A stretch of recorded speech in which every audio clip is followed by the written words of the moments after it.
प्रशांत किशोर का बांकीपुर में भाजपा के नए प्रत्याशी पर तंज, कहा देखते हैं कितनी देर टिकते हैं। प्रशांत किशोर ने बीजेपी के उम्मीदवार बदलाव पर तीखा तंज कसा। जनसुराज के आधिकारिक ट्विटर हैंडल से उन्होंने कहा कि ये बांकीपुर की जनता की एकजुटता की ताकत है और कहा कि बीजेपी उम्मीदवार को मैदान छोड़कर भागना पड़ा। इसके अलावा पत्रकार से बातचीत करते हुए उन्होंने कहा कि बीजेपी की पिछली जीतें असल में लोगों के समर्थन की वजह से नहीं बल्कि आरजेडी प्रमुख लालू प्रसाद यादव जी के डर की वजह से मिली। उनके शब्दों में जब लोगों को नया विकल्प मिल गया है तो बीजेपी देख रही है कि जमीन उनके पैरों तले खिसक रही है। उन्होंने स्थानीय समस्याओं की लिस्ट भी गिनवाई, जैसे राशन कार्ड से नाम हटना, स्टूडेंट क्रेडिट कार्ड का पैसा नहीं मिलना, गैस सिलेंडर के बढ़ते दाम और मानसून शुरू होने के बावजूद नालियों की सफाई नहीं होना। यह कहते हुए कि लोगों की मुश्किलें कम होने की बजाय बढ़ रही हैं। बिहार में जमीन की खरीद बिक्री का नया सिस्टम लागू, अब रजिस्ट्री से पहले सीओ या आरओ की रिपोर्ट जरूरी। बिहार में जमीन खरीदने और बेचने के नियम में बड़ा बदलाव किया गया है। अब किसी भी जमीन की रजिस्ट्री से पहले संबंधित सीओ, सर्कल ऑफिसर या राजस्व अधिकारी की सत्यापन रिपोर्ट अनिवार्य होगी। नई व्यवस्था के तहत खरीदार ऑनलाइन आवेदन कर जमीन से जुड़ी महत्वपूर्ण जानकारी प्राप्त कर सकेंगे। जाँच में यह बताया जाएगा कि जमीन पर कोई विवाद, सरकारी दावा, बंधक या अन्य कानूनी समस्या तो नहीं है। सरकार का कहना है कि इस कदम से फर्जी रजिस्ट्री, जमीन घोटाला और विवादों पर रोक लगेगी तथा खरीदारों को सुरक्षित और पारदर्शी तरीके से जमीन खरीदने में मदद मिलेगी। यह नई व्यवस्था पूरे बिहार में चरणबद्ध तरीके से लागू की जा रही है। भरत तिवारी एनकाउंटर, न्यायिक आयोग के सामने मां पिता का बयान दर्ज। पिता बोले घटना के बाद थाने में कैद किया, आज नहीं हुई दोनों भाई भाभी की गवाही। भोजपुर के बिलोटी गांव में 17 जून को हुए भरत भूषण तिवारी एनकाउंटर मामले की न्यायिक जांच तेज हो गई है। शनिवार को न्यायिक आयोग के सामने भरत की मां आशा देवी और पिता काशीनाथ तिवारी का बयान दर्ज किया गया। पिता ने आरोप लगाया कि घटना के बाद उन्हें थाने में कैद रखा गया, वहीं दोनों भाई और भाभी की गवाही आज दर्ज नहीं की गई। अब सबकी नजर न्यायिक आयोग की जाँच पर है। क्या इस मामले में कोई नया खुलासा होगा? ऐसे ही ताजा खबरों के लिए इस चैनल को फॉलो करें।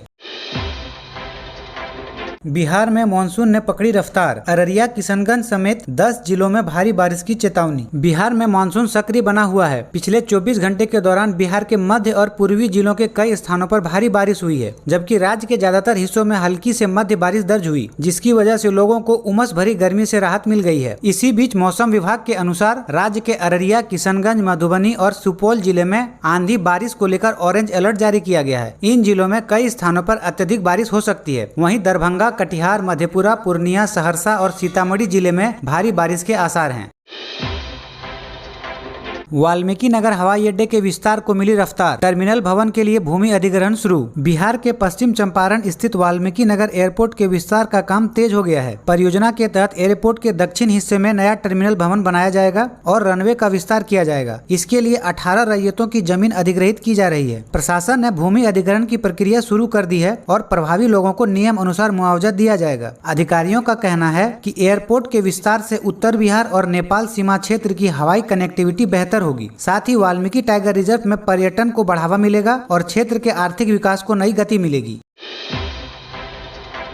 बिहार में भी दानपेटी विवाद, मधुबनी के कपिलेश्वर शिवालय के 13 पंडों पर केस दर्ज। मधुबनी के प्रसिद्ध कपिलेश्वर शिवालय में दानपत्र को लेकर हुए विवाद के मामले में पुलिस ने बड़ी कार्रवाई की है। इस मामले में 13 पंडाओं के खिलाफ FIR दर्ज की गई है। आरोप है कि दानपत्र को लेकर हुए विवाद के दौरान हंगामा और कानून व्यवस्था प्रभावित हुई। पुलिस का कहना है कि मामले की जाँच जारी है और उपलब्ध साक्ष्यों के आधार पर आगे की कार्रवाई भी की जाएगी। वहीं इस घटना के बाद मंदिर परिसर में सुरक्षा व्यवस्था बढ़ा दी गई है।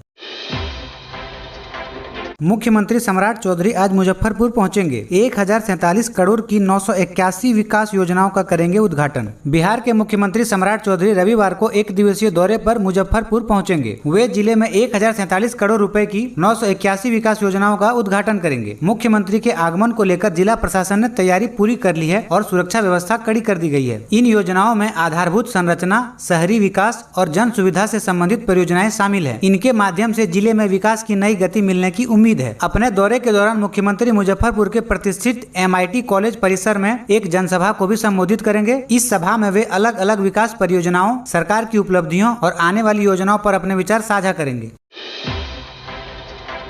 एक शिक्षक दो नियुक्ति पत्र। सारण में मांझी के विद्यालय में प्रभार को लेकर बड़ा सस्पेंस। बिहार के सारण जिले में शिक्षा विभाग की बड़ी लापरवाही सामने आई है। एक शिक्षक को दो अलग अलग नियुक्ति पत्र जारी होने से विभाग में भ्रम की स्थिति पैदा हो गई है। दरअसल शिक्षक को पहले एक नियुक्ति पत्र जारी किया गया, बाद में उसी शिक्षक के नाम पर दूसरा नियुक्ति पत्र भी जारी कर दिया गया। दोनों पत्रों में अलग अलग विद्यालयों में पदस्थापन का उल्लेख होने से विवाद खड़ा हो गया। मामले की जानकारी मिलते ही शिक्षा विभाग ने जाँच शुरू कर दी है। अधिकारियों का कहना है कि दस्तावेजों की जाँच के बाद गलती सुधारते हुए सही विद्यालय में शिक्षक की पदस्थापना सुनिश्चित की जाएगी। फिलहाल इस मामले ने शिक्षा विभाग की कार्यप्रणाली पर सवाल खड़े कर दिए हैं।